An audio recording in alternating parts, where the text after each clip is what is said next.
Warning, censorship. Warning. I've never been treated in my life as a detainee or a criminal until this experience. We've been treated unjustly. It was so unnecessary, and it's just another example of government wasting resources unnecessarily. We keep getting told that this is the new normal we need to get used to. Do you think we as Victorians or as Australians should get used to this? Absolutely not. I'm an ICU nurse and I've been working throughout this entire pandemic. I'm not denying that COVID isn't a thing, but we can't continue living like this. This is no way to be living. For the simple bloke, you're trapped. You're trapped. You've got no voice. Well, we're going to try and give you a voice today, and Thank you very much. hopefully many Australians watch us and realise and heed the warning that you're put in a situation where you're defenceless. Exactly right. Pretty much, yep. As you're probably well aware, on the first day of this year, our Prime Minister declared Australia as one and free. But on that exact same day, state premiers closed their borders to all Australians, including their very own citizens returning home from much needed holiday, especially Victorians whom Daniel Andrews locked down for the majority of 2020 with the promise of a COVID normal Christmas and New Year's break, whatever that meant. So when the long anticipated break finally arrived, many, including myself, took that opportunity to holiday interstate, because we're just so one and free. We left Melbourne on the 28th of December on a flight. Arrived in Gold Coast Airport, hired a car, went down to our accommodation in Byron Bay, which we checked to make sure that we could go into that place. Green zone, no issue. But suddenly Daniel Andrews slammed our borders shut again. And if you didn't make it in time to get home, you would turn around at the border to fend for yourself. Forget your home, work, or even the fact that you pay tax in Victoria to fund these politicians now making you homeless. And if that's not outrageous enough, Victorians who complied with all the last minute government directions and decisions were detained anyways. On New Year's Eve, there's a message.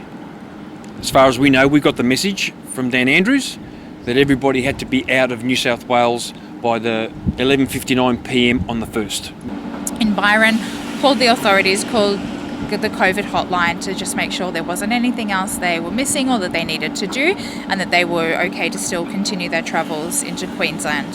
So they did all that, got the go-ahead, left a day early, spent the rest of their time on the Gold Coast. So we're expecting them home on the Thursday night, the 7th, which is actually my brother's 30th birthday. So we're all hoping we're going to be together for that. Got the call from them that they had landed, but they had been met by health officials and were going to be detained into hotel quarantine. Now, based on the government's own directions, they weren't even supposed to be forced into hotel quarantine. But because of our current state of emergency, the travellers were left powerless. And it took them almost a week to secure their freedom. From 7 o'clock when we landed, we arrived here at the 4 Points. Would have been somewhere between 12:30 and 1 o'clock a.m. Wow. And they certainly weren't alone. There were probably hundreds, if not thousands, across the country in similar positions. In fact, even when I was just interviewing Gary and Sue there, I met another wrongly imprisoned traveller. I've just been released. It's been 5 days. And we were not fed from the time we arrived in the airport. And it must have been nearly a 24-hour period.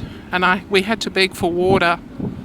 Midnight, 1 o'clock a.m. on the 8th, and have been locked up ever since. No outside, can't open the door, no windows in the sense of opening windows to get fresh air. Just basically, locked up in a room, like I don't know, what do you call it, refugee?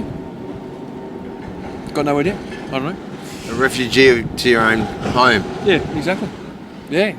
We had the police and I think some of the army and airport officials, and I was treated like a detainee, as if I'd broken the law, which I had not.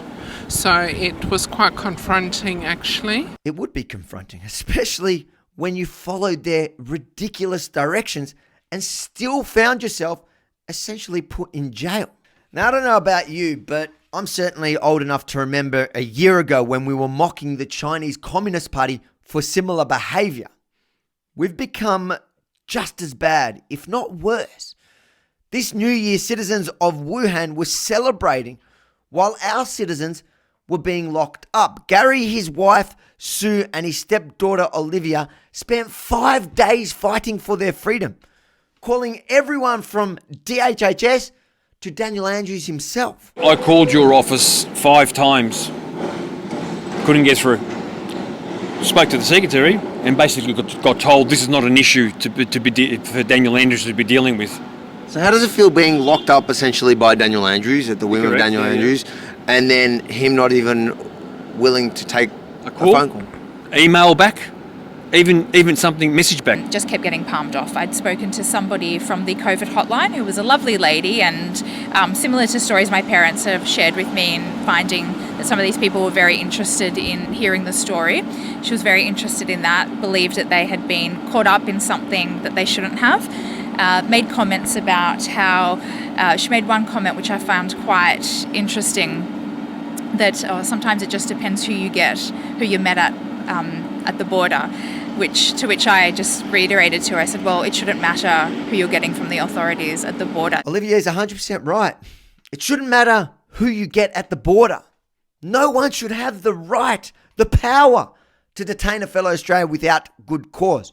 But in 2021, our freedom is no longer granted, and we've given the government overreaching powers to do as they wish. This is absolutely ridiculous. In the 21 years you've been in Australia, have you ever been detained for a crime you haven't committed? Never. And a personal one for you, was the hardest part of this whole ordeal being stuck in a room with him for 5 days? You can be honest, just between us.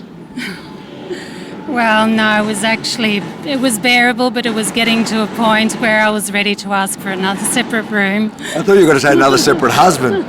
Today you can go enjoy them, at least now, for the freedom we have at the moment that can be taken away at any point, so we can protect you in the ICU. If you think this story is important for others to see, make sure to like, comment, and share, because trust me, the mainstream media will refuse to tell it. Then head straight over and subscribe to Rebel News on YouTube and hit that little notification button so you don't miss a thing.